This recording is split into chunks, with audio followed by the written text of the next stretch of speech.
పరిశుద్ధుడ, ప్రేమగల మా తండ్రి, కృపగల మా దేవ, మీ దయను బట్టి మీ కృపను బట్టి వందనాలు తండ్రి. ఇంతవరకు నాయన చక్కటి పాటల ద్వారా నీ నామాన్ని స్తుతించాము తండ్రి. ముందుగా తమ్ముడు నిలబెట్టుకున్న తండ్రి, కొన్ని విలువైన సంగతుల చేత మమ్మల్ని అందరినీ కూడా హెచ్చరించిన విధానం బట్టి మీకు వందనాలు. తిరిగి అల్పుడున్న యోగ్యుడును మరికొన్ని సంగతులు ప్రభు నీ మాటలు మేమందరం వినిచుండగా మా అందరికీ కావాల్సిన మాటల చేత మా హృదయాలను బలపరిచి విశ్వాసం ముందు స్థిరులుగా మీకు ఇష్టలుగా బ్రతికే ధన్యతను భాగ్యాన్ని మాకు అందరికీ అనుగ్రహించమని త్వరగా రానయ్యున్న యేసుక్రీస్తు నామమున ప్రార్థించి బ్రతిమలాడి వేడుకుంటున్నాం మా కన్న తండ్రి, ఆమేన్. ఇంతవరకు చక్కటి కార్యక్రమం నడిపిస్తున్న అన్నయ్యకి అలాగే తమ్ముడు కూడా నా ప్రత్యేక వందనాలు. చేరొచ్చిన మీ అందరూ కూడా నా హృదయపూర్వక వందనాలు. ఈరోజు కొన్ని ప్రాముఖ్యమైన విలువైన కొన్ని సంగతులను మనందరం కూడా జ్ఞాపం చేసుకుందాం. దేవుని మహాకృపను బట్టి దేవుడు మనకిచ్చిన విలువైన సమయంలో కొన్ని శ్రేష్టమైన మాటలు మనందరం కూడా దేవుడు మనకు పొద్దుపరిచిన సంగతులను జ్ఞాపకం చేసుకుందాం. మానవ జన్మ నుంచి మానవ మరణం వరకు ఈ మధ్యలో ఉండే జీవితం ఏదైతే ఉందో 60 ఏళ్ళు కానివ్వండి, 70 ఏళ్ళు కానివ్వండి, 30 ఏళ్ళు కానివ్వండి, పుట్టినది మొదలుకొని మరణించేంత వరకు మన బ్రతుకుతున్న కాలం ఏదైతే ఉందో కొన్ని కష్టాలు ఉంటాయి, ఇబ్బందులు ఉంటాయి, ఆనందాలు ఉంటాయి, దుఃఖాలు ఉంటాయి, శ్రమలు ఉంటాయి, సంతోషాలు ఉంటాయి. ఇలాంటి ప్రయాణంలో, ఇలాంటి జీవిత గమ్యంలో ఏదో ఒక రోజున మనకు మరణం అనేది ఏర్పడుతుంది. ఏదో ఒక రోజు మరణం అనేది ఏర్పడుతుంది. మరణం అందరికీ వస్తుందంటే మరణం భూమి మీద ఉన్న ప్రతి మనిషికి వస్తుంది. ప్రతి మనిషికి వస్తుంది. ఇలా మరణాల్లో మనం ఆలోచిస్తే చాలామంది చెప్పే ఉద్దేశం ఏంటంటే, కొంతమంది ఉద్దేశాలు మీకు ఉన్నాయో తెలియదు కానీ కొంతమంది ఉద్దేశాలు ఏంటో తెలుసా అంటే, సడన్గా చనిపోయేదే మంచి చావండి అంటున్నారు. కాస్తంత మంచం మీద పడి చచ్చిపోతే అలాంటి చావు మనిషికి రాకూడదు అంటాం. ఇంకా మళ్ళా ముందుకెళ్ళి మనం ఆలోచిస్తే, బాగా డబ్బు సంపాదించిన వాడు అన్నీ అనుభవించి చనిపోయాడు, ఆడరా గొప్పవాడా, చస్తూ కూడా గొప్పగానే చచ్చిపోయాడు. ఇక ఏమి గతికి లేనోడు, తినటానికి కనీసం తిండి లేనోడు, ఆడు రోడ్డు మీద చచ్చిపోతే ఆడు ఏమంటారు చూసి, కుక్క చావు చచ్చారా అంటారు. అంతేనా? ఏమంటారు? కుక్క చావు చచ్చారు అంటారు. అంటే డబ్బుంటే గొప్ప మరణం, అన్ని సుఖాలు అనుభవించి చనిపోతే మంచి మరణం, లేదా అలా నడుస్తూ చచ్చిపోతే అలాంటి మరణం కోరుకుంటారు. అంటే మరణాల్లో కూడా మనిషి ఏం కోరుకోవాలో కూడా మనిషికి తెలియదు అన్నమాట ఇప్పటికీ. అంటే మన మరణాన్ని కూడా, అంటే మరణం అంటే చాలా మంది కొంతమంది భయం ఏంటంటే, అత్తమాల మరణమే తలుచుకోవాలి. చాలా మంది చూడండి, చనిపోతాం అంటే ఏదో రోజు చనిపోతా అంటే మీ నోటట మాటలు రాకూడదంటారు, నువ్వు అవి పలకూడదంటారు, అసలు ఈరోజు శుక్రవారం పలిక అసలు పలకూడదంటారు. అంటే ఇలాంటి మెంటాలిటీ కాదు, ఇది కాదు. మన చావు మనకు ఎలా ఉండాలో మనం డిజైనింగ్ చేసుకోవాలంటే, అవును, మనం చావుని మనమే డిజైనింగ్ చేసుకోవాలి. మన చావు ఎలా ఉండాలో మనం కోరుకోవాలంటే, అవును, మన చావు ఎలా ఉండాలో కూడా మనమే కోరుకోవాలి. ఎందుకు కోరుకోవాలి? ఇందాక కొన్ని మరణాలు చూసాం, ఆ మరణం మంచిదండి, ఈ మరణం మంచిదండి, ఇలా చనిపోతే బాగుంటుందండి, అలా చనిపోతే బాగోదండి అని కొన్ని ఆలోచనలు మనం కలుగున్నాం. కానీ దేవుడికి ఏ మరణం అంటే ఇష్టమో ఆలోచన లేదు మనిషికి. అంటే నీకు నచ్చితే సరిపోద్దా? అంటే లేదండి ఇలా నడుస్తూ చచ్చిపోతే బాగుంటుందంటే, నడుస్తూ చచ్చిపోతే బాగోదు. అది గొప్ప మరణమేం కాదు, అది ఉన్నతమైన మరణమేం కాదు. డబ్బుండి ఆస్తులుండి అన్ని అనుభవించి చనిపోతే ఆడు గొప్పగా చనిపోయాడంటే అది గొప్ప మరణం కాదు. గొప్ప మరణం ఏదో తెలుసా? మంచి చావు ఏదో తెలుసా? ఏది మంచి చావు? దేవుడు మెచ్చుకునే చావే మంచిది. అది ప్రపంచంలో చాలా ఆడి ధనవంతుడు అవ్వచ్చు, లేదా పేదవాడు అవ్వచ్చు, దిక్కులేనుడు అవ్వచ్చు, ఏమీ లేనుడు అవ్వచ్చు, ఆడి యాక్సిడెంట్ చనిపోవచ్చు, లేదా అలా చనిపోవచ్చు, ఏరో రకం చనిపోవచ్చు. కానీ అది దేవుడికి ఇష్టమైన మరణం అయితే, అది దేవునికి నచ్చే మరణం అయితే, అది ఎలాంటి మరణమైనా గొప్పదే. మరి నువ్వే మరణం కోరాలి అని అంటే ఒకే ఒక్క మరణం ఏంటో తెలుసా?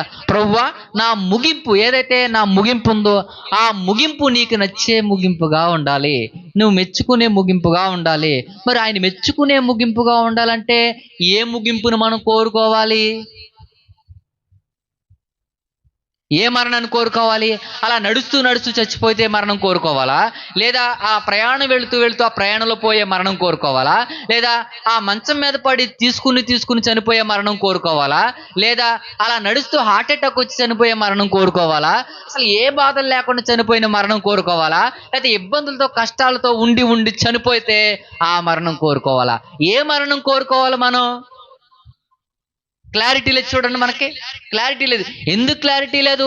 దేవుడు మనకు అర్థమైతే, 66 పుస్తకాలు మనకు అర్థమైతే, మరణాన్ని కూడా మనం కోరుకోవాలంటే, మరణాన్ని కూడా మనం సిద్ధం చేసుకోవాలంటే, మరణం కూడా ఒక డిజైనింగ్ చేసుకోవాలంటే, అవును, మరణాన్ని కూడా చెప్పండి మనము చేసుకోవాలి. ఎలాగ చేసుకోవాలి? ఏ రకంగా అడగాలి ప్రభువుని? దేవుని ఏ రకంగా అడగాలంటే బైబిల్ చెప్తున్నటువంటి ఒక తప్పుపోయినోడు, ఒక దారి తప్పునోడు అడుగుతున్నాడు. ఎలా అడుగుతున్నాడో ఒకసారి బైబిల్లోకి వెళ్ళి మనం చూడగలిగితే ఆయన ఏ మరణం కోరుకుంటున్నాడు చూడండి. ఒకసారి సంఖ్యాకాండం 23వ అధ్యాయం 10వ వచనంలో రాయబడుతున్న మాట చూడండి. సంఖ్యాకాండం 23వ అధ్యాయము 10వ వచనం. ఇక్కడ జాగ్రత్తగా మీరు వినండి. బాలాకు రాజు దగ్గరికి బిలాం వెళ్తున్నాడు. ఈ బాలాకు రాజు బిలాం వెళుతున్నప్పుడు బిలాం గారికి దేవుడు ప్రత్యక్షమై, అంటే ఆయన ప్రత్యక్ష కనబడి చెబుతున్నాడు. ఆయన మాట్లాడుతూ, నువ్వు వెళ్ళాలి. ఎవరి దగ్గరికి వెళ్ళాలి? బాలాకు రాజు దగ్గరికి వెళ్ళి ఉపమానం చెప్పు, ఇలా మాట్లాడు అని అన్నప్పుడు ఆయన మాట్లాడతాకి వెళుతున్నప్పుడు ఆయన చెబుతున్నప్పుడు, యాకోబుని ఎవరు దీవించారు? దేవుడే దీవించాడు. నేను శపించినా కానీ దేవుడు ఏం చేస్తాడు? దీవిస్తూనే ఉంటాడు. ఇలా చెప్పుకుంటూ వస్తే 10వ వచనంలో రాయబడుతున్న మాటలు చూడండి. యాకోబు రేణువులను ఎవరు లెక్కించగలరు? ఇశ్రాయేలు 4వ పాలు ఎవరు లెక్క పెట్టగలరు అన్నాడంటే దేవుడు ఆశీర్వదించాడు. ఆశీర్వదించిన వారం ఏం చేయలేం? బాలాకు రాజు, నువ్వేం చేస్తున్నావు? వాళ్ళు శపించి అంటున్నాం. రే, నేను శపించిన ఆయన ఏమవుతున్నాడు? దీవిస్తున్నాడు. వాళ్ళ సైన్యం చూడాలి, సమూహం చూడాలి, పిల్లలు చూడు ఎంతమంది ఉన్నారు, వాళ్ళు లెక్కించే శక్తి మంది అంటే ఇలా మాట్లాడుకుంటూ వచ్చి సడన్ గా ఏమడుగుతున్నాడు తెలుసా? అంటే ప్రభువును ఒక మాట అడిగేశాడు. ఏమడిగాడు చూడండి. నీతిమంతుల మరణం వంటి మరణం నాకు లభించును గాక అన్నాడు. చూడండి, ఒక బిలాం ఏ మరణాన్ని అడుగుతున్నాడు? నీతిమంతుల మరణం వంటి మరణం నాకు కావాలని అడిగాడు. చూడండి, అంటే నీతిమంతుల మరణం వేరా, నీ మరణం వేరు, నా మరణం వేరా? అంటే మరణాల్లో కూడా డిఫరెంట్ ఉందా? అంతే కదా. అంటే ఈయన చనిపోడా? బిలాం చనిపోడా? ఏ రకంగా ఏమవుతాడు? ఆయనకి ఆఖరికి ఖడ్గంతో చంపేస్తారు. అంటే ఏదో రకం ఏమవుతారు? చచ్చిపోతాం. అంటే ఏదో రకం. కానీ బిలాం అడుగుతున్న విషయం ఏంటో తెలుసా? నీతిమంతుల వంటి మరణం నాకు లభించును గాక అని అడుగుతున్నట్టు. గాక అని అడుగుతాడు. అంటే నాకు ఏ మరణం రావాలి ప్రభువా అని అంటే, నీతిమంతుల కోసం చూసావా, అలాంటి మరణం నాకు కావాలి ప్రభువా. ఎప్పుడైనా అడిగామా? ప్రభువా నాకు ఏ మరణం ఇస్తావో, ఒకవేళ అలాంటి మరణం ఎలాంటి మరణం ఇస్తావేమో, అలాంటి మరణం ఎలాంటి మరణమో, ఎలాంటి మరణం ఇస్తావు ప్రభు అంటే నీతిమంతుల మరణం అని ఎప్పుడైనా ప్రభువును మనం అడిగామా? నోరు తెరిచి. మరి ఏ మరణం అడిగాం? ప్రభువా నేను కూడా అలా సడన్గా నడుస్తూ ఏమైపోవాలి? చచ్చిపోవాలి. అలాంటి మరణం ప్రభువుని అడుగుంటామే తప్ప ఎప్పుడైనా నీతిమంతులాంటి మరణం మనం అడిగామా? అడగలేదు. దేవుని విడిచిన వాడు, దేవుల్లో తప్పుపోయిన వాడు, దేవుని దగ్గరికి దూరం అయిపోయిన వాడు ఒక బిలాం అడుగుతున్నాడు. ఏమడుగుతున్నాడు తెలుసా? నాకు నీతివంతుల మరణం వంటి మరణం నాకు కావాలి. ఇంకేమడిగాడు తెలుసా? కింద చూడండి ఏమంటున్నాడు. నా అంత్యదశ చూడండి, నా అంత్యదశ వారి అంతం వంటి దగును గాక అన్నాడు. చూడండి, అంటే నా ముగింపు, అంటే నా మరణం, నా అంత్య దశ అంటే ఏంటి తెలుసా? ఇంకా అంత సీన్ లేదు ఇంక. ఎందుకో ఖడ్గుతో చంపేశారు. ఆ అంత్య దశకి వెళ్ళే స్థితి లేదు. 2 అడిగాడు ఈయన. ఒకటి ఏంటో తెలుసా? నీతిమంతుల మరణం నాకు కావాలి. 2 ఏంటో తెలుసా? అంత్య దశ అంటే నా ముగింపు దినాలు ఉంటాయి చూసా. ఒకటే వృద్ధాప్యం అవ్వచ్చు, 2 అంటే ఆయన చనిపోయే రోజులైనా అవ్వచ్చు. నేను అడుగుతున్నాడు ఏమని? నాకు అలాంటి మరణం, ఎలాంటి మరణం వద్దు. నా అంత్య దశ ఎలా ఉండాలో తెలుసా? అది కూడా ఎలా ఉండాలో తెలుసా? ఎలా ఉండాలంట? వారి అంతం వంటి దగునుగాక అని అడుగుతున్నా. అంటే వాళ్ళ మరణం లాంటిదే కావాలి తప్ప నాకు అందరిలాంటి మరణం నాకు వద్దు అన్నాడు. అంటే ఈయన ఎవరు మరణాన్ని కోరుకుంటున్నాడు? నీతిమంతుల లాంటి మరణం కోరుకుంటున్నాడు. ఎగ్జాంపుల్ కొన్ని విషయాలు చెప్తాను మీ అందరికీ. నీతిమంతుల మరణం గురించి కొన్ని విషయాలు చెప్తాను. అబ్రహాం గారు ఉన్నారు. మంచి ముసలితనం మంది ఏమైపోయారు అంటే ఆయన సంపూర్ణమైన ఆయుష్ ఎలాగ తెలుసా? మొత్తం ఆయుష్ అంతా తీరుకుని ఆయన ఏమయ్యాడు? చనిపోయాడు. అది ఎలాంటి మరణం? ఒక నీతిమంతుడు కలిగిన మరణం. అంటే దేవుడు ఎన్ని దినాలు అయితే ఇచ్చాడో, దేవుడు ఎంత అయితే ఆయుష్ ఇచ్చాడో, ఆ ఆయుష్ అంతా సంపూర్తి చేసుకుని ఏమైపోయాడు? ఆయన చనిపోయాడు. ఇసాక్ గారు కూడా చూడండి అలాగే ఏమైపోయాడు? ఆయన ఇంకా కళ్ళు కూడా ఏమంటే కనబడలేని స్థితికి వెళ్ళిపోయాడు. అలాంటి మరణాన్ని ఆయన నీతిమంతులు ఆ దశకు వచ్చి ఆ దశలో ఆయన ఏమైపోయాడు? చనిపోయాడు. ఇలా చూసుకుంటూ వెళ్ళిపోతే కొందరి జీవితాల్లో, కొందరు నీతిమంతుల్లో మరణాలు ఎలాంటివి తెలుసా? అంటే మంచం ఎక్కారు కొంతమంది. అలా మంచం ఎక్కి ముసలితనం మంది ఏమయ్యారు? చనిపోయారు. ఇక మనం దావీదు గారి దగ్గరికి వస్తే ఆయన చివరికే మంచం ఎక్కేశాడు. ఆ మంచం ఎక్కినప్పుడు ఉండిపోయే స్థితిలో ఉన్నాడు. కానీ అలాంటి స్థితిలో కూడా ఆయన ఏ పాపం జోలికి ఇంకా దాసులు అంటున్నారు, నీకు వెట్టగలగడానికి ఎవరన్నా తీసుకురమ్మంటావా రాజుగారు అంటే అలాంటి పనులు కుదరు. అంటే ఒక మరణాలు అనేవి ఎలా ఉన్నాయి అంటే ఒక నీతిమంతు కొన్ని మరణాల గురించి మాట్లాడుతాను, అన్ని గురించి మాట్లాడతలేదు, కొన్ని మాత్రమే. అంటే వాళ్ళ అంత్యదశ ఎలా ఉంది? చాలా బాగుంది. ఎందుకో తెలుసా? వాళ్ళకి ఇచ్చిన దేవుడు ఎంత అయితే ఆశించాడో ఆ అంత ఆయుష్ ఏం చేశారు? వాళ్ళు దేవుడు ఉంచాడు. వాళ్ళ పిల్లల తరతరాలను చూశారు, ఆనందమైన జీవితాన్ని గడిపారు, దేవుల్లో చక్కటి జీవితాన్ని అనుభవించారు, పిల్లలను చూశారు, పిల్లలను చూశారు, అన్ని అనుభవించారు. ముసలిమంది చనిపోయారు, పరలోక రాజ్యానికి వెళ్ళిపోయారు. వాళ్ళ ఆయువు వేరు, వాళ్ళ జీవితాలు వేరు, వాళ్ళ బ్రతుకులు వేరు, వారి నడవడికలు వేరు, వాళ్ళ మరణం కూడా వేరు. కానీ ఇక్కడ బిలాము గారు అడుగుతున్నాడు ఏంటి కదా? నీతిమంతుల మరణం నాకు కలుగునుగాక. ఏం కోరుకుంటున్నాడు? ప్రభు నాకు ఎలాంటి మరణం తెలుసా? నీతిమంతులకు వచ్చే మరణం కావాలి, వారి అంత్యదశే నాకు కావాలి. ఎందుకు కావాలి? దేనికి కావాలి అని అంటే ఓ మాట చూసుకుందాం ముందుగా. కీర్తన గ్రంథం దేనికి కావాలి అని అంటే 116వ కీర్తన 15వ వచనం. 116వ కీర్తన 15వ వచనం చూడండి.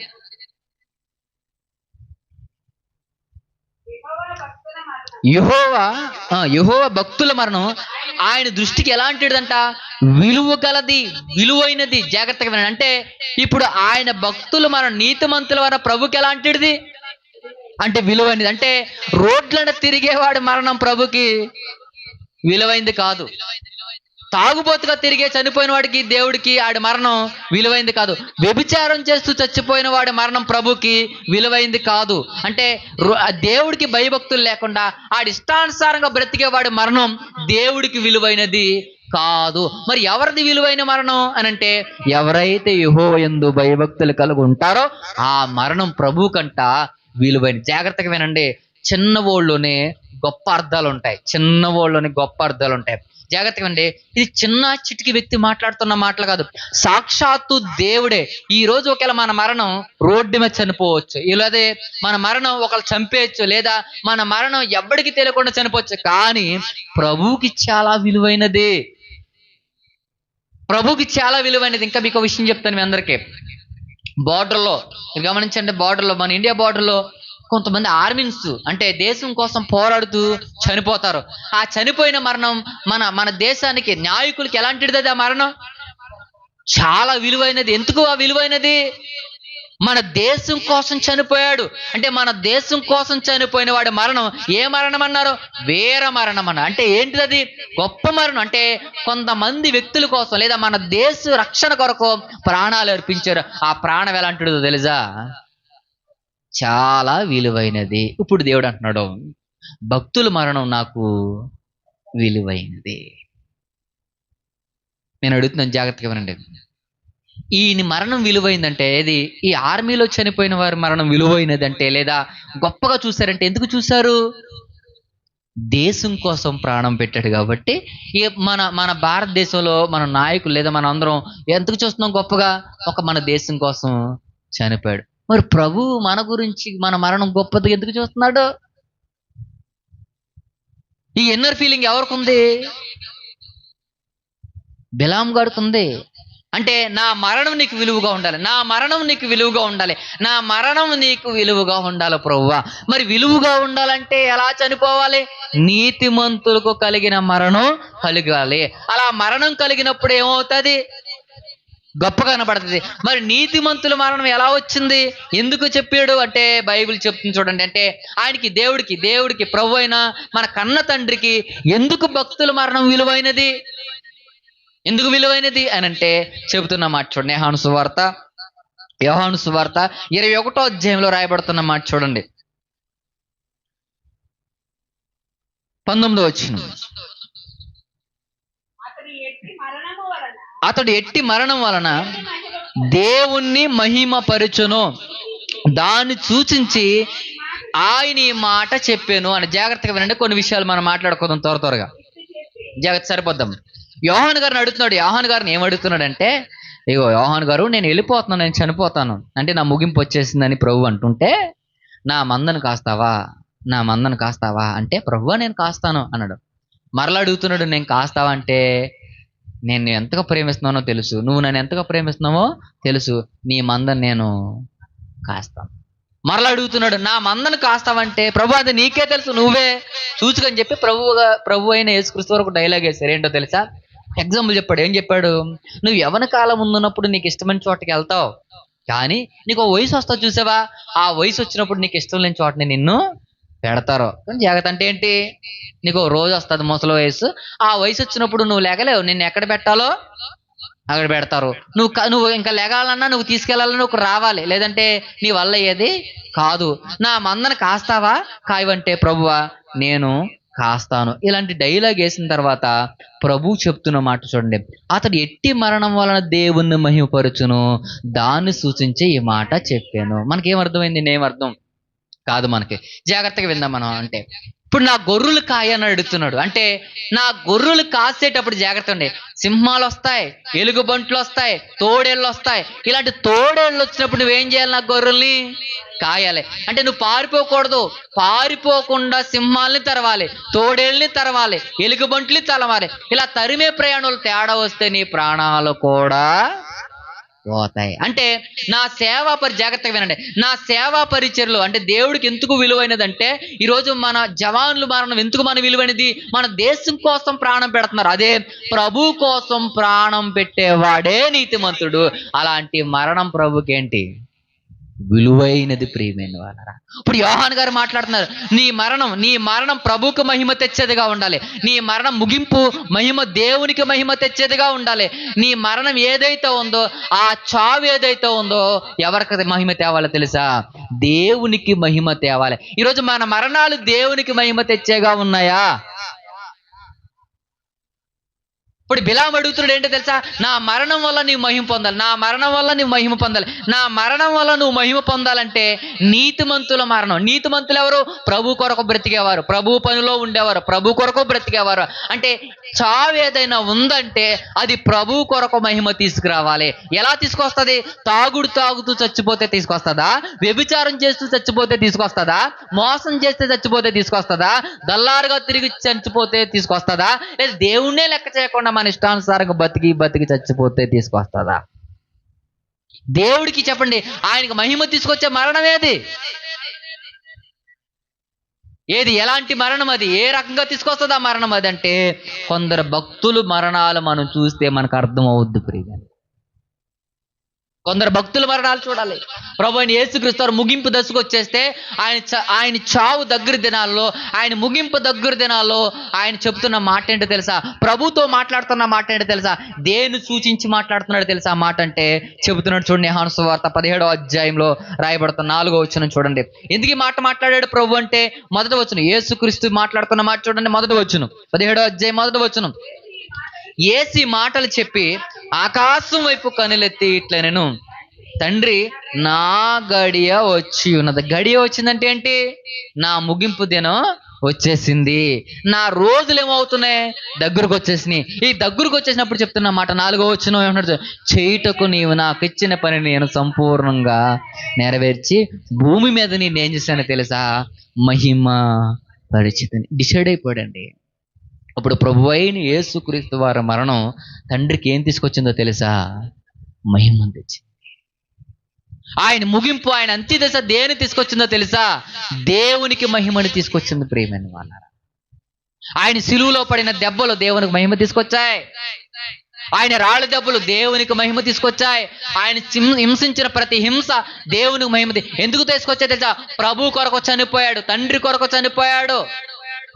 ఆయన మందను కాయడానికి, ఆయన పరిచర్య చేస్తూ, ఆయన సువార్తను వినిపిస్తూ, తండ్రి చెప్పిన ఆజ్ఞలు పాటిస్తూ, ఆయన కొరకు బ్రతుకుతూ, ఆయన బ్రతుకులో మరణాన్ని కూడా ఛేదించిన ప్రభు అయిన యేసుక్రీస్తు వారు చెప్తున్న మాట అంటే తెలుసా? ప్రభువా, ఈ మరణమే కాదా నీకు మహిమ తెచ్చేదంట? అవును, ఈ మరణమే నాకు మహిమ తెచ్చేది.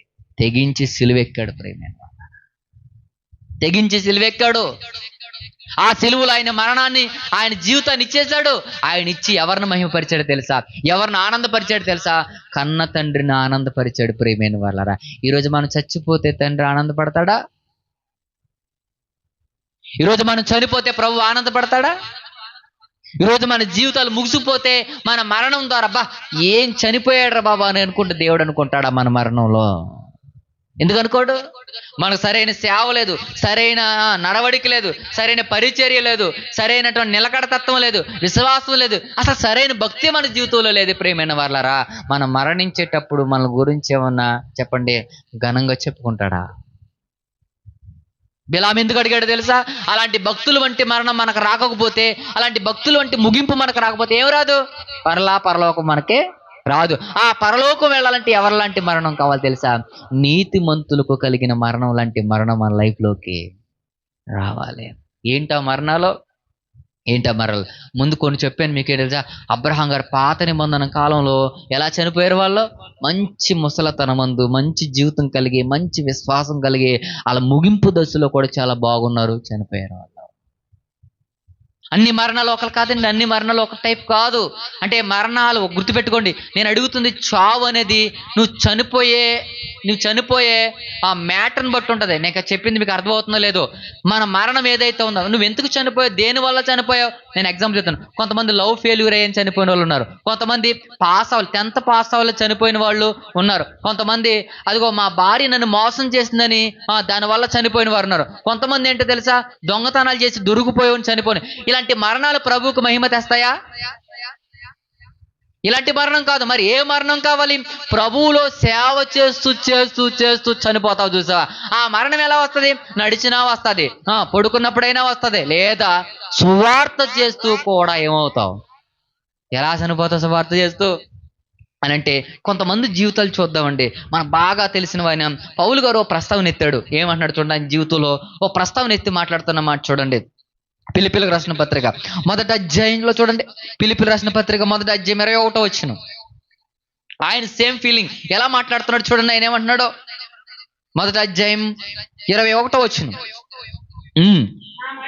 నా మట్టుకైతే బ్రతుకుట క్రీస్తు, చావైతే లాభము అన్నాడు చూడండి. అంటే నా మట్టుకైతే ఏంటంట? బ్రతుకుట క్రీస్తు, చావైతే ఏంటి? లాభం. అయినను శరీరంతో నేను క్రీస్తును జీవించుట నాకు పనికి సాధనమైన ఎడల, ఫలసాధనమైన ఎడల నేనేమి కోరుకుందును?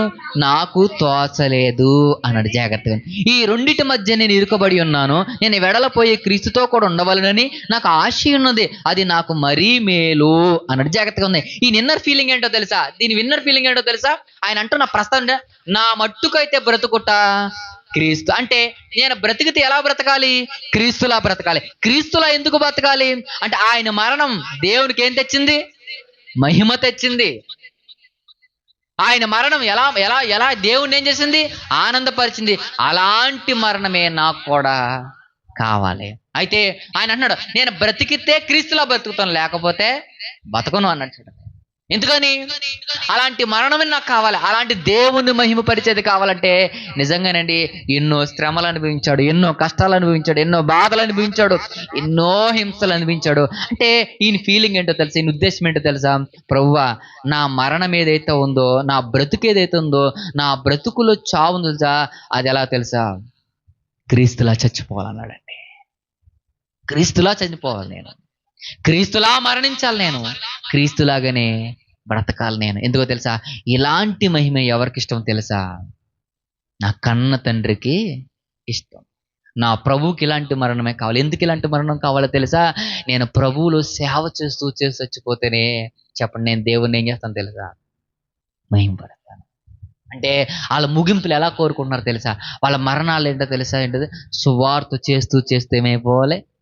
చనిపోవాలి. మరి మనం అలా సంపాదిస్తూ సంపాదిస్తూ సంపాదిస్తూ ఏమైపోవాలి మన జీవితం? అలాగే అలాగే వెళ్ళిపోతుంది మన జీవితం. ఇలా పనిచేస్తూ పనిచేస్తూ అడుగుతాడు ప్రభు, అమ్మ నీ మరణం ఎలా జరిగిందంటే, అయ్యా పిల్లల్ని పెంచి పెంచి పెంచి పెంచి ఆయాసం వచ్చేమేను చచ్చిపో. అమ్మ నువ్వు ఎందుకు చనిపోయావంటే ఫేల్కి అయిపోయాయి, మొహం చూపించాలి చనిపోయాను ప్రభువా. చీ అంటాడండి, చీ అంటాడు మనల్ని చూసి. అంటే మన ముగింపు కూడా మన సరిగా లేదు. మన సేవలో, మన బ్రతుకుల్లో, మన విశ్వాసంలో మన ముగింపు ఎలా ఉండాలని అడుగుతున్నాడు తెలుసా? ఆ రోజు భక్తులు అడుగుతున్నారు, ఆ రోజు తెలిసిన వారు అడుగుతున్నారు. వాళ్ళ మరణాలు ఎలాంటివి తెలుసా? ఒక దేవుణ్ణి మహిమకు తెచ్చే మరణాలు. ఎలా ఉంటాయి ఆ మరణాలు? ఎలా ఉంటాయి తెలుసా? ఎలాంటి? నీతిమంతుల మరణాలు ఎలా ఉంటాయో తెలుసా? ఎలా ఉంటాయి చూడండి. ఇప్పుడు చూడండి, అపోస్తుల కార్యాలు 7వ అధ్యాయం 55వ వచనంలో రాయబడుతున్నమాట. ఒక భక్తుడి మరణం చూడండి ఎలా ఉందో. అపోస్తుల కార్యాలు 7వ అధ్యాయం 56వ వచనం. అపోస్తుల కార్యాలు 7వ అధ్యాయము 54వ వచనం చూడండి. వారి మాటలు విని కోపముతో మండిపడి అతను చూచి పండ్లు కొరుకిరి అన్నాడు. జాగ్రత్త, నేను ఈ స్టోరీ అంతా చెప్తాను, మీరు జాగ్రత్తగా వినండి. ఎవరైనా స్టెఫన్ గారు ఏం చెప్తున్నాడు? ప్రభు అయిన యేసుక్రీస్తు వారి గురించి సువార్త చేస్తున్నాడు. ఎక్కడ లాక్కొచ్చాడు తెలుసా?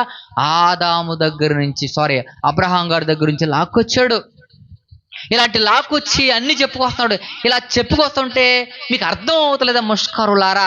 ఏంటి మీరు దేవుణ్ణి ఎరగకుండా, ఆయన మాటలు వినకుండా, ఆయనకి వ్యతిరేకమైన మాటలు ఏంట్రా అని ఒక బోధ చేస్తూ సువార్త చేస్తూ ఉంటే అవతలకి ఏమైందంట? కోపం వచ్చిందంట. ఆ కోపపడి ఏం చేశారు? ఏకముగా మేదడిపోయారండి. ఎవరి మీద? స్టెఫన్ గారి మీద. ఏకముగా స్టెఫన్ మీద మేడిపోయి బయటికి తీసుకెళ్లి రాళ్ళు రువేం చేశారో తెలుసా? ఆయన్ని చంపేశారు. ఎందుకు చంపేశారు ఆయన్ని? సువార్త చేశాడు.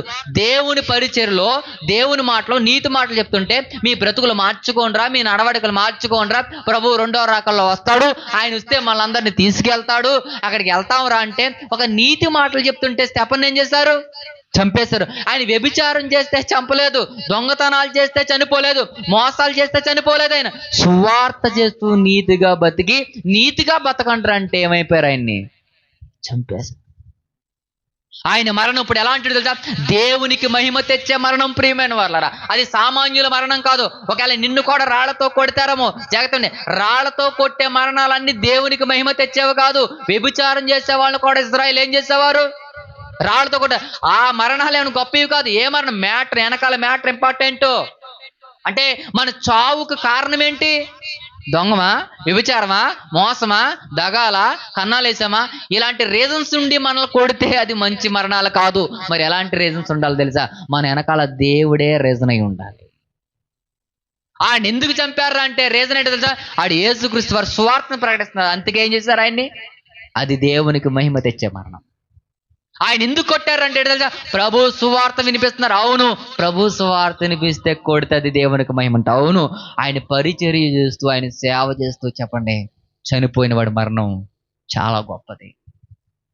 దొంగతనాలు చేసి రాళ్లతో కొడితే గొప్ప మరణం కాదు. అబద్ధాలు ఆడుతూ దొరికేసి రాళ్లతో కొడితే గొప్ప మరణం కాదు. మరి ఏ మరణం గొప్పదో తెలుసా? అంటే ప్రభు కొరకు దెబ్బలు తింటే చనిపోతే గొప్ప మరణం. ప్రభు పనులు సేవ చేస్తూ మనల్ని చంపేస్తే గొప్ప మరణం. ప్రభు సేవ చేస్తూ వెళుతూ వెళుతూ వెళుతూ వెళుతూ ఆ సేవ పరిచయలతో ఎవడన్నా మనల్ని గుద్దేస్తే ప్రియమైన వల్ల అది గొప్ప మరణం. మరి అందరికి యాక్సిడెంట్, అందరి యాక్సిడెంట్లు గొప్ప మరణాలు కాదు. సేవలో ప్రయాణం చేస్తూ కొట్టుకుపోతే గొప్ప మరణం. అంటే వెనకాల రీజన్ ఇంపార్టెంట్. నువ్వు ఎందుకయ్యా అలా వెళుతూ చనిపోయావంటే చెప్పండి, కన్నం వేస్తాకి వెళ్ళిపోయినప్పుడు చనిపోయినట్టు అది మంచి మరణం కాదు. బలాం అడుగుతున్నాడు ఏంటో తెలుసా, నీతిమంతుల మరణం కావాలి, నాకు ఇలాంటి మరణం కావాలి. సేవ కొరకు నేను వెళుతున్నప్పుడు నన్ను చంపేసే మరణం నాకు కావాలి. సువార్త ప్రకటిస్తే రాళ్లతో కొట్టి చంపేసే మరణం నాకు కావాలి. నేను దేవుని మాటలో ప్రయాణం వెళుతున్నప్పుడు నన్ను గిట్టగా చంపేసే మరణాలు నాకు కావాలి. ఎలా అడుగుతున్నాడు చూడండి. ఎప్పుడైనా ఇలాంటి మరణాన్ని మనం అడిగామా? అడగలా. ఆ రోజు స్టెఫను చంపేశారు ప్రియమైన వాళ్ళరా. చంపేసి ప్రభువా అని అడుగుతున్నాడు. ఏంటో తెలుసా, మరలా వీళ్ళని క్షమించని వెళ్ళిపోయాడు ప్రియమైన వాళ్ళరా. ఆ మరణం ఎంతో తెలుసా, ప్రభువుకి విలువైన మరణం. అందుకే ఆయనకి భక్తుల మరణం అంటే ఆయనకి ఎందుకు విలువ తెలుసా చెప్పండి. మన వాళ్ళు దేశం కొరకు ప్రాణం విడిస్తే వీళ్ళు ఎవరి కోసం విడిచిపెట్టారు తెలుసా? సాక్షాత్తు తండ్రి కొరకు ప్రాణాలు విడిచిపెట్టిన వారు. ఇంకెంత విలువగా చూసుకుంటాడు. మన భారతదేశంలో మన సహోదరులు ఇక్కడ బోర్డర్లో చనిపోయినందుకు మనం ఇంతలా చూస్తున్నాం. మన ప్రభు కొరకు మనం చనిపోతే దేవుడు మనల్ని ఎంత గొప్ప తెలుసా, ఎంత గొప్ప. అంతేకాదు తెలుసా, ఇదిగో నా భక్తుల మరణం నాకు చాలా విలువైనది. మరి నువ్వు చచ్చిపోతే విలువగా చూస్తాడా? ఒక ఎగ్జాంపుల్ చెప్తాను మీ అందరికీ. ధనం ఉంటే ఒకవేళ నిన్ను బంగారు పెట్టిలో కప్పెడతారేమో, పెద్ద గోళం కడతారేమో, స్లాప్ వేసేస్తారేమో, కానీ ప్రియమైన వారు దేవుడికి విలువైంది కాదు. ఒక దరిద్రుడిగా చనిపోయాడండి లాజరు, కురుపులతో చనిపోయాడండి లాజరు. ఎవ్వరు ఆయన హీనంగా చూశారంటే లాజరు. కానీ ఆ మరణం ఎలాంటిది తెలుసా, దేవునికి విలువైనది. వచ్చారండి దేవదూతలు చక్కగా చేతులతో ఆయన్ని తీసుకెళ్ళి. మరి ధనవంతుడు చనిపోయాడు, ఏమైపోయాడు? దేవదూతలు లేవు, డైరెక్ట్గా ఎక్కడ పోయాడు తెలుసా, వెళ్ళిపోయాడు. ఎవరి మరణం గొప్పదని చెప్పండి? ఆడు అన్ని తిన్నాడు, అన్ని తాగాడు, తిని తాగి తాగి తాగి హఠాత్తుగా చనిపోయాడు. ఆడు మరణం గొప్పదా? కురుపులు ఉన్నాయి, బాధలు ఉన్నాయి, వ్యాధులు ఉన్నాయి, కన్నీరు ఉంది, దుఃఖం ఉంది, కష్టాలు ఉన్నాయి, బాధలు అన్నీ ఉన్నాయి. కానీ ఆ మరణం ఎలాంటిదో తెలుసా, విలువైనది. రీజన్ ఏంటో తెలుసా, ప్రభు కొరకు బ్రతికిన వ్యక్తి. ప్రేమైన చూడండి, ప్రభు కొరకు మనం చనిపోతే మన మరణం ఏమవుతుంది, విలువైనదిగా కనబడుతుంది. అందుకు పేతురు గారు దీని కొరకు వివరణ ఇచ్చాడు. చూడండి ఏమంటున్నాడు తెలిసి, ప్రభు కొరకు చనిపోతే ఎలా ఉంటుందయ్యా అంటే వాటి కోసం మీరు ఫీల్ అవ్వద్దని చెప్తూ ఒక వివరణ ఇచ్చాడు. చూడండి పేతురు రాసిన మొదటి పత్రిక. చూడండి ఇలాంటి మరణాలు ఎందుకు వస్తాయండి, ఇలాంటి చావులు గురించి మీరు ఫీల్ అవుతున్నారేమో, వాళ్ళు ఫీల్ అవ్వద్దని ఒక రీజనబుల్గా ఆయన మాట్లాడిన విధానం చూడండి. పేతురు రాసిన మొదటి పత్రిక 4వ అధ్యాయం 12 వచ్చింది చూడండి. 4వ అధ్యాయం 12 వచనం. పేతురు రాసిన పత్రిక మొదటి పత్రిక 4వ అధ్యాయం 12 వచనం. మిమ్మల్ని శోధించుటకు మీకు కలుగుచున్న అగ్ని వంటి మహాశ్రమల గురించి మీకు ఏదో ఒక వింత సంభవించిన ఆశ్చర్యపడకండి. స్టెఫను గారిని కొట్టారని ఆశ్చర్యపోకండి, స్టెఫను గారు చంపేశారని భయపడకండి. మీకు ఏదైనా శ్రమలు వచ్చేస్తున్నాయి, మీద అనేస్తున్నారు, కొడుతున్నారు, తిడుతున్నారు, హింసిస్తున్నారు, బాధపడుతున్నారు, మీకు ఏదో ఒక వింతగా ఏర్పడిపోయిందని ఫీల్ అవ్వకండి. ఎందుకో తెలుసా, చదవము. క్రీస్తు మహిమ బయలుపరచబడినప్పుడు మీరు మహా ఆనందంతో సంతోషించు నిమిత్తము క్రీస్తు శ్రమలో మీరును పాలువారి ఉన్నంతగా సంతోషించండి. అంటే వీళ్ళు చేస్తున్న పరిచర్య మిమ్మల్ని ఎందుకు కొడుతున్నారు? ప్రభు మహిమ కనపరచబడుతుంది, ప్రభు సువార్త వినబడుతుంది, దేవుడు గొప్ప కనబడుతున్నాడు, ఆయన మహిమపరచబడుతున్నాడు. అలాంటి శ్రమల్లో మీరేంటి తెలుసా, ప్రభు శ్రమల్లో నేను కూడా ఫాలో అవుతున్నాను, నేను కూడా పాలు బాగొస్తున్నాను అంత ఫీల్ అయిపోండి, ఆనందించండి. కానీ ఏమోకండి, బాధపడద్దు. ఎందుకో మీరు ఎవరి మరణంలో పాలు పొందుతున్నారు? క్రీస్తు మరణంలో పాలు పొందుతారు. ఇప్పుడు ఎవరిని ఆనందపరుస్తున్నారు? ప్రభువుని ఆనందపరుస్తున్నారు. మీ మరణాల వల్ల, మీ దెబ్బల వల్ల, మీ శోధన వల్ల ఎవరు మహిమపరచబడుతున్నారు తెలుసా? దేవుడు మహిమ. చూడండి అక్కడ ప్రకాశవంతమైన మహిమపరచబడుతున్న ఆ మహిమపరచడం వల్ల ఎవరికి నచ్చట్లేదు? కొంతమందికి నచ్చట్లేదు ప్రియమైన వారు. అందుకే మీకు ఎవరో కొడుతున్నారని మీరు ఫీల్ అవ్వద్దు, మిమ్మల్ని హింసిస్తున్నారని ఫీల్ అవ్వద్దు. ఎందుకో తెలుసా, అక్కడ ప్రభు క్రీస్తు మహిమ బయలుపరచబడినప్పుడు మీరు మహా ఆనందంతో సంతోషించే నిమిత్తం క్రీస్తు శ్రమలో మీరు కూడా ఏమవ్వండి, పాలువారై ఉండండి, సంతోషించుడి. క్రీస్తు నామము నిమిత్తము మీరు నిందల పాలైన యెడల మహిమ స్వరూపిన ఆత్మ అనగా దేవుని ఆత్మ మీ మీద నిల్చున్నాడు గనుక మీరు ధన్యులు. మీలో ఎవడును నరహంతుడు గాని, దొంగగా గాని, దుర్మార్గుడిగా గాని, పరుల జోలికి పోకుండా పరుల జోలికి పోవాడుగా గాని బాధ అనుభవింపదగదు అన్నది. ఏం చెప్తున్నాడండి? ఒకవేళ శ్రమ వస్తే ఎలా రావాలంటే శ్రమ ఒక దొంగగా రాకూడదు, ఒక వ్యభిచారిగా. ఆయన చెప్తున్నాడు ఒక దొంగగా కానీ, దుర్మార్గుడిగా కానీ, అంతకుడిగా కానీ, ఇలాంటి మరణాలు పరుల జోలికి పోవారు కానీ ఇలాంటి బాధలు మీకు రాకూడదు. ఎలాంటి బాధలు రావాలి? ఇదిగో ఇలాంటివే రావాలి. ప్రభువైన యేసుక్రీస్తు సువార్త చేసే వస్తాయి చూసావా, అలాంటి బాధ మీకు రావాలి, అలాంటి కష్టాలు మీకు రావాలి. ఆటల్లోనే మీకు శ్రమ రావాలి, ఆటల్లోనే మీకు ఏం రావాలి? మరణం రావాలి. చూడండి ఎలాంటి అడుగుతున్నాడు, ఎలాంటి సంఘానికి చెప్తున్నాడు చూడండి. అంటే మీరు దెబ్బలు తిన్నా ప్రభు కొరకే తినాలి, మీరు శ్రమ పడినా ఎవరి కొరకు? ప్రభు కొరకే, ఆయన మహిమపరిచే పనులు. అంతేగాని కన్నాలేసి నేను దెబ్బలు తిన్నానండి, నేను దేవుని కోసం కాదు. ఎందుకు తిన్నా దెబ్బలో? మనం కన్నం వేసాం కాబట్టి. అది చెప్తున్నాడు ఏంటి తెలుసా? మీరు దొంగల్లో కానీ, దుర్మార్గుడు కానీ, పరుల జోలుకు పోవు కానీ ఇలాంటిది ఎవడైనను క్రైస్తవుడైనందుకు బాధ అనుభవించని ఎడలా అతడు సిగ్గుపడక ఆ పేరుని బట్టే దేవుణ్ణి మహిమపరచవలెను అన్నాడు. చూడండి, ఆ పేరుని బట్టి ఏమని చేయాలంట? దేవుణ్ణి. క్రైస్తవుడు అనేది ఏమనుభవించాలి? బాధ బాధ బాధ. ఆ పేరుని బట్టే నువ్వు ఎవరిని మహిమపరచాలో తెలుసా? దేవుణ్ణి మహిమపరచాలి. ఆ పేరు నీ మీద ముద్ర పడితే కొడుతున్నారా? ఏం ఫీల్ అవ్వకు. చంపేస్తానంటున్నారా? ఏం ఫీల్ అవ్వకు. చంపేశారా? ఇక నువ్వెవరో తెలుసా? దేవుని హతసాక్షి. సాక్షి. అందుకే ఆ మరణం ఎలాంటిదో తెలుసా? చాలా గొప్పదని చెప్పాడు. ఆ మరణం ఎలాంటిదో తెలుసా? విలువైనదని చెప్పాడు ప్రియమైన. ఆ మరణం దేవుణ్ణి మహిమపరిచేది ప్రియమైన వాళ్ళరా. అలాంటి మరణం మన దగ్గర ఉందా? అలాంటి మరణం అడిగామా? అయితే మనం అడగాల్సిన మరణం ఏంటో తెలుసా? ప్రభువా, నా ముగింపు ఎలా ఉండాలో తెలుసా? నీతిమంతుల మరణం లాంటి మరణం. నా అంత్యదశ ఎలా ఉండాలో తెలుసా ప్రభువా? ఇదిగో ఆ నీతిమంతులు లాంటి అంత్యదశ నాకు కావాలి. ఇక్కడే కదండి, చరిత్రలో మనం వెళ్ళినా అలాగే ఉన్నారు, చరిత్రకు ముందు వెళ్ళినా మనకు అలాగే కనబడతారు. దేవునిలో ఉన్నవాడు, దేవునిలో బతికేవారు అలాగే ఉంటారు, అలాగే ఉంటారు. అలాంటి మరణాలే పొందారు.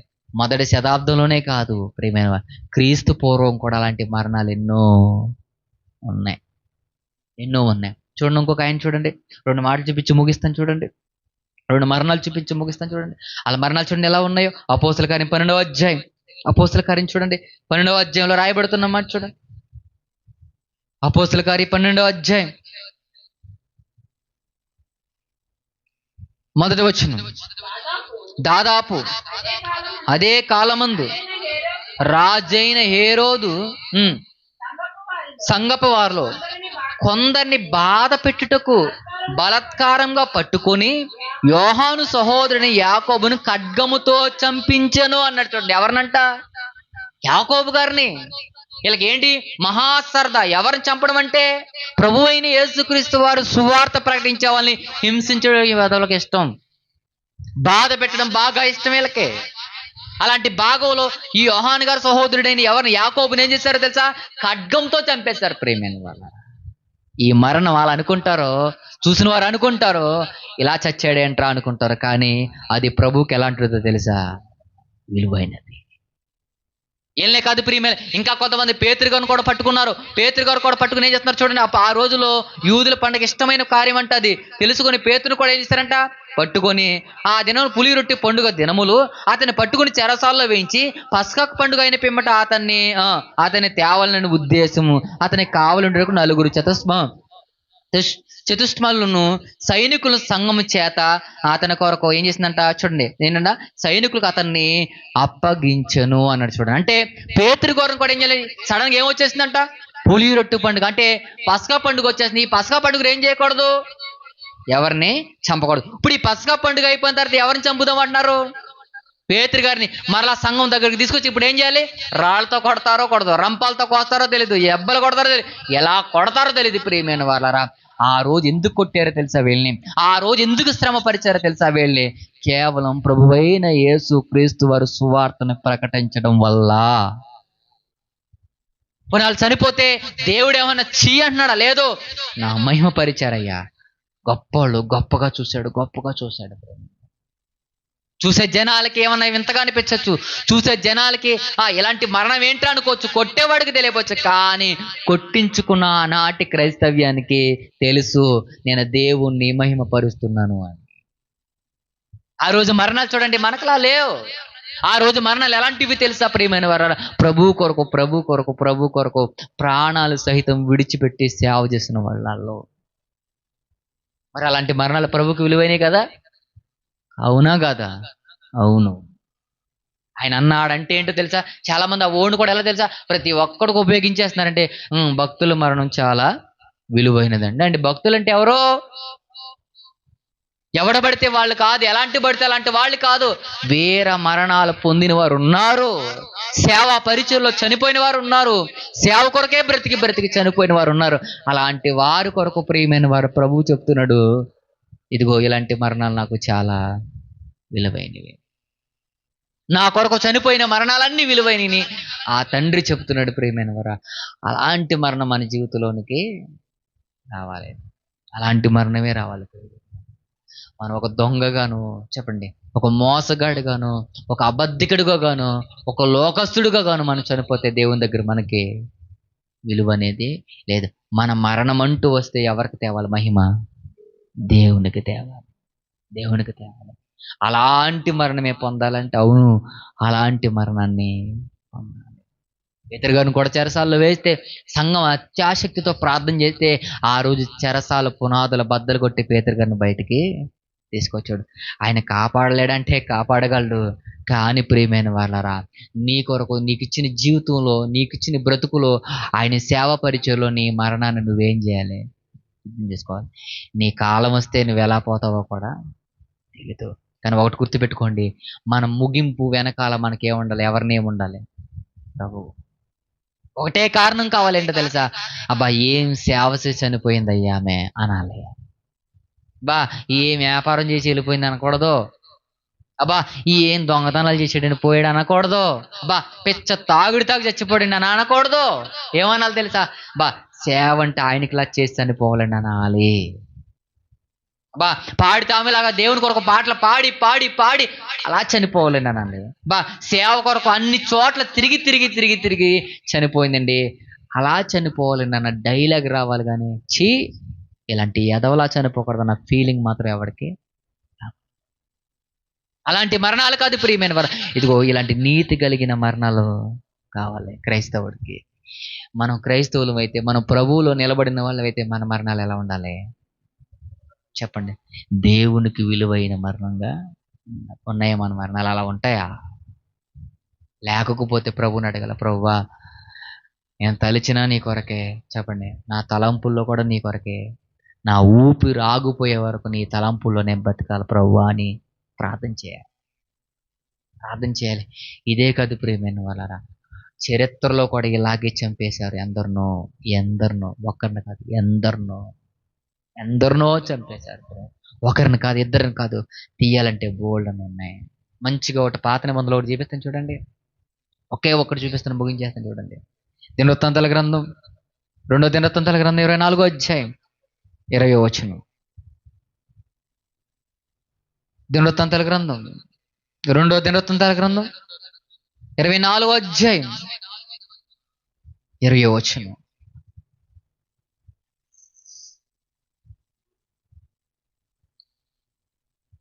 దినవృత్తాంతాల గ్రంథం, 2వ దినవృత్తాంతాల గ్రంథం 24వ అధ్యాయం 20వ వచనం. అప్పుడు దేవుని ఆత్మ యాజకుడకు యెహోదయ కుమారుడైన జకర్యా మీదకి రాగా అతడు జనుల ఎదుట నిలవబడి, మీరెందుకు యెహోవా ఆజ్ఞను మీరుచున్నారు? మీరు వద్దెలరు, మీరు యెహోవాను విసర్జించరు గనుక ఆయన మిమ్మును విసర్జించి ఉన్నాడని దేవుడు సెలవిచ్చుచున్నాడా నేను అన్నాను. ఈయన తప్పేమైనా మాట్లాడాడండి ఆయన? మీరు ఎందుకు దేవుని ఆజ్ఞలు విడిచిపెట్టారు? ఎందుకు దేవుని మాటలు పక్కన పెట్టారు? ఆయన అనుసరించుకుని ఎందుకు పక్కన పెట్టావు అని అడిగాడు. ఎవరిని? యెహోషువని చెప్తున్నాడు. యెహోషు ఎవరు? చిన్నప్పటి నుంచి నా దగ్గర పెరిగినోడు. ఎవరు? యెహోషు. యెహోవాయే పెంచాడు, యెహోవాయే ఉన్నాడు. యెహోవా చిన్నప్పటి నుంచి పెంచుకుంటూ పెంచుకుంటూ పెంచుకుంటూ తీసుకొచ్చి ఆ పెంచినంత కాలం బాగున్నాడు ప్రేమైన వాళ్ళు. 8వ ఏటకే రాజరకం ఎక్కాడు. ఆ రాజరకంలో ఎలా బ్రతకాలో ఎలా మాట్లాడాలో అన్నీ నేర్పాడండి. ఎవరండి? యెహోవా. యెహోవాయే నేర్పాడు. ఆ యెహోవాయే నేర్పి నేర్పి నేర్పి ఆ యెహోవాయే ఉన్నంత కాలం బాగున్నాడు యెహోవా. ఆయన కాలాన్ని ముగించుకుని వెళ్ళిపోయాడు. వెళ్ళిపోగానే తొంట్రేసాలు మొదలెట్టాడు ప్రియమైన వాళ్ళారా. విచ్చలవిడితనానికి వెళ్ళిపోయాడు. విచ్చలవిడి ఆలోచనకి వెళ్ళిపోయాడు. రకరకాలమైన పూజల్లోకి వెళ్ళిపోయాడు. రకరకాలమైన ఆలోచనలోకి వెళ్ళిపోయాడు. అలాంటి ఆలోచనలోకి వెళ్ళిపోతే యెహోవా కొడుకు ఎవరో తెలుసా? జకర్యా గారు. జకర్యా గారికి దేవుని ఆత్మ వస్తే ఆ ఆత్మ ద్వారా చెప్తున్నాడు, మీరు చేసే తప్పు, మీరు ఆజ్ఞలు దేవుని ఆజ్ఞలే మీరుతున్నారు, దేవుని దూషిస్తున్నారు, దేవుడికి విసర్జించారు, మీరు అలా చేస్తే మీరు వర్ధిల్లరు, మీ జీవితాలు బాగోవు అని చెబితే అదే దేవుని ఆవరణలో ఏం చేశారో తెలుసా? ఏం చేశాడు చూడండి. రా అందుకు అతని మీద కుట్ర చేసి రాజు మాటను బట్టి మందిరపు ఆవరణ లోపల రాళ్ళు రువ్వి అతన్ని చావగొట్టిరి అన్నాడు చూడండి. ఏం చేశారంట? ఏం చేశాడండి ఆయన? దేవుని మాటలు సంఘానికి సమాజానికి వినిపిస్తే ఆ రోజు సమాజానికి ఏం చేయలేదు. ఎక్కడా మీరు తినేది తాగేది తప్పు, మీరు దొల్లేది తప్పు, మీరు నడిచే నడవడిక తప్పు అని అంటే నచ్చలా. మీ ఆలోచన బాగాలేదు, మీరు దేవునికి విరుద్ధంగా బతుకుతున్నారు, మీరు వర్ధిల్లరా, మీరు అలా ఉంటే బాగోదురు, మీరు వర్ధిల్లాలంటే దేవుని మాటలు వినాలరా అంటే ఆ రోజు జకర్యాని ఏం చేశారో తెలుసా? చంపేశారు. మరి ఈ రోజు కూడా క్రైస్తవ్యంలో అమ్మ ఇలా కాదు, మీరు తాగుడు బాగోదు, మీ జీవితాలు సర్లే, మీ నడవడికలు సర్లే అని బోధిస్తే ఈరోజు ఏం చేస్తున్నారు? కొడుతున్నారా లేదా? కొడుతున్నారు. మీరు జీవితాలు సరిలేవమ్మా, మీ బాగోవమ్మా, ఇది కాదు జీవితం, మరో జీవితం ఉందని ఒక సేవకుడు బోధిస్తే ఏం చేస్తున్నారు? కొరడాలతో కొడుతున్నారు, రాళ్లతో కొడుతున్నారు, ముఖం మీద పేడేస్తున్నారు, అనేకమైన మాటలు మాట్లాడుతున్నారు ప్రియమైన వారు. ఆ రోజు జకర్యా గారు మాట్లాడిన మాట ఏంటి? బూతులు మాట్లాడా? కొట్టాడా? తిట్టాడా? ఏమైనా అన్నాడా? మీరు వర్ధిల్లరు ఎలా ఉంటే, మీరు దీవించబడరు ఎలా ఉంటే అది తప్పు అంటే కనీసం వాళ్ళ నాన్న చేసిన ఉపకారము కూడా మైండ్లోకి రాలా. యావాషోకి ఎలాంటి పరిస్థితుల్లోకి వెళ్ళారు చూడండి. అలాంటి సమాజం ప్రేమ. ఆ రోజు జకర్యా గారిని చంపేసిన వాళ్ళు గొప్ప అనుకోవచ్చు, ఆ రోజు జకర్యా గారిని చంపేసిన వాళ్ళందరూ కూడా మేము ఏదో సాధించామనుకోవచ్చు, కానీ ఆ రోజు ఆయన మరణం ప్రభుకి ఏంటో తెలుసా? విలువైనది.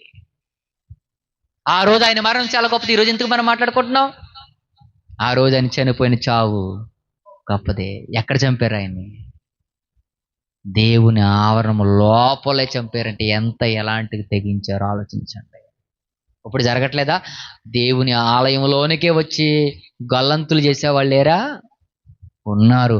వీళ్ళు అనుకుంటున్నారు నేను ఏదో సాధించామనుకుంటున్నారు, కానీ ఆ సేవకుడు దెబ్బలు తిన్నాడు చూసారా, ఆ బాధ అనుభవించాడు చూసారా, ఆయన దేవుణ్ణి మహిమపరుస్తున్నాడు, ఆయన దేవుణ్ణి ఆనందపరుస్తున్నాడు ప్రేమైన వాళ్ళు.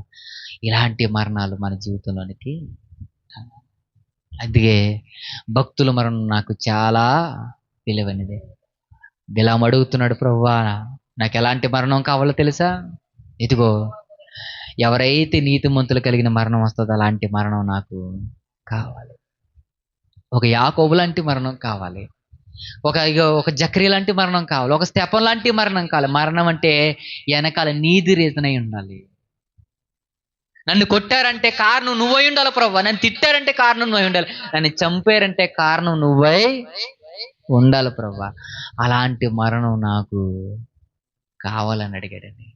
అలాంటి చావే నాకు కావాలని అడిగాడండి. అలాంటి ముగింపే నాకు కావాలని అడిగాడండి. ఆయన ఎలా చనిపోయాడో ఒకసారి చూసి ముగించుకుందాం చూడండి. సంఖ్యాకాండం బిలాము గారు ఎలా చనిపోయాడు ఒకసారి మన బైబిల్లోకి చూద్దాం చూడండి. 31వ అధ్యాయం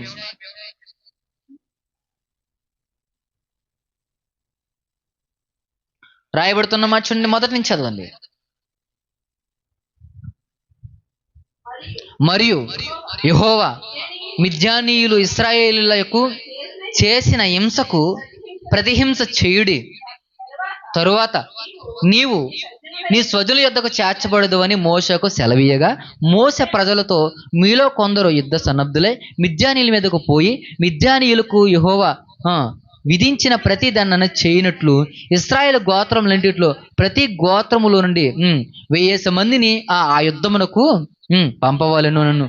అట్లు గోత్రం ఒకటే 1000 మంది చొప్పున ఇశ్రాయేలు సేనాలో నుండి 12,000 యుద్ధ వీరులు ఏర్పరచబడగా మోషే వారిని అనగా ప్రతి గోత్రం నుండి 1000 మందిని యాజకుడకు ఎలియాజరు కుమారుడైన ఫినెహాసును పంపాను. అతని చేతిలో పరిశుద్ధమైన ఉపకరణములు ఊదుటకు బోరను వద్దను పంపాను. యెహోవా మోషేకు ఆజ్ఞాపించినట్లు వారి మిద్యానీయులను యుద్ధము చేసి ఏంటట మగవారందరినీ చంపిరి. చంపబడిన ఇతరులు కాక మిద్యాను రాజును అనగా మిద్యాను 5 రాజులైన ఏవీని, రేకెమును, సూరును, హూరును, రేబాను చంపిరి. బేరు కుమారుడే బిలామును కూడా ఖడ్గముతో చంపిరి. ఏ మరణం అండి ఇది? బిలాము కోరుకున్న మరణం కాదు, శత్రువుల జాబితాలో చచ్చిపోయిన మరణం. ఎవరిది? అడిగాడు కానీ ఏం రాలేదు. ఎందుకు? మార్పు రావాలి మనిషిలో మార్పు రావాలి, నడవడికలో మార్పు రావాలి. ఈ ఎవరి రాజులతో కలిసిపడి ఎవరితో అయితే కొమ్మక్కలు అవుతున్నాడో అలాంటి రాజులతో ఏమైపోయాడు? చచ్చాడు. చనిపోయాడు. ఎందుకు చనిపోయాడు? ఒకప్పుడు దేవుని మాటలు విన్నవాడు, ఒకప్పుడు దేవునిలోనే ఉన్నవాడు, దేవునితోనే ఉన్నవాడు. అలాంటి వాడు ఇంటిడి బంగారం ఇస్తాను ఎవడో పనికి మాలినోడు చెబితే ఆ దేవుణ్ణే పక్కన పెట్టి తిరిగాడు. ప్రియమైన ఉంటాడా? ఉండనిస్తాడా దేవుడు? పోయాడు. ప్రియమైన వాళ్ళరా చూడండి, ఒక శత్రువుల దగ్గరికి పంపించాడు. ఆ శత్రువులతో పాటు ఎవరు పోయారు తెలుసా? బేరు కుమారుడైన బిలాము కూడా చనిపోయాడు. ఆ మరణం గొప్పదా? కాదు. ప్రియమైన వాళ్ళరా, అది ఎవరితో పోయాడు తెలుసా? శత్రువులతో పాటు ఏమైపోయాడు? చనిపోయాడు. శత్రువులతో పాటు చనిపోయాడు. ప్రియమైన వాళ్ళరా, గుర్తుపెట్టుకోండి, మన మరణం ఎలాంటిది కావాలి తెలుసా? ఒక బిలాము ఆ రోజు అడిగాడు కానీ బ్రతుకుల్లో మాత్రం మార్పు లేదు. ఈరోజు మనం అడిగితే కాదు, అడిగిన మనం కూడా అలాంటి జీవితాన్ని కలిగి ఉండాలి. అలా మనం ఉండగలిగితే మన మరణం ఎలాంటిది తెలుసా? ప్రభువుకి చాలా విలువైనది. ఆయనకి విలువైనదంటే మనం ఎక్కడ ఉంటాం తెలుసా? విలువైన చోట, పరలోక రాజ్యంలో మనం ఉంటాం. అలా ఉండాలంటే మనకి ఎలాంటి మరణం రావాలి? అలా తిరుగు చనిపోయే మరణం కాదు. అలా హఠాత్ గాటుటకు వచ్చే మరణం కూడా కాదు. మనం ఏ రకంగా చనిపోయినప్పటికీ మన వెనకాల రీజన్ ఎవరై ఉండాలి? దేవుడై ఉండాలి. అలా మన మరణాలు ప్రభువుకి ఘనంగా తెచ్చేవిగా, మన జీవితాలకి పరలోకం తెచ్చేవిగా మన జీవితాలు ఉండాలని కోరుకుంటూ ఈ నా మాటలు ముగిస్తున్నాను. ప్రార్థన చేసుకుందాం.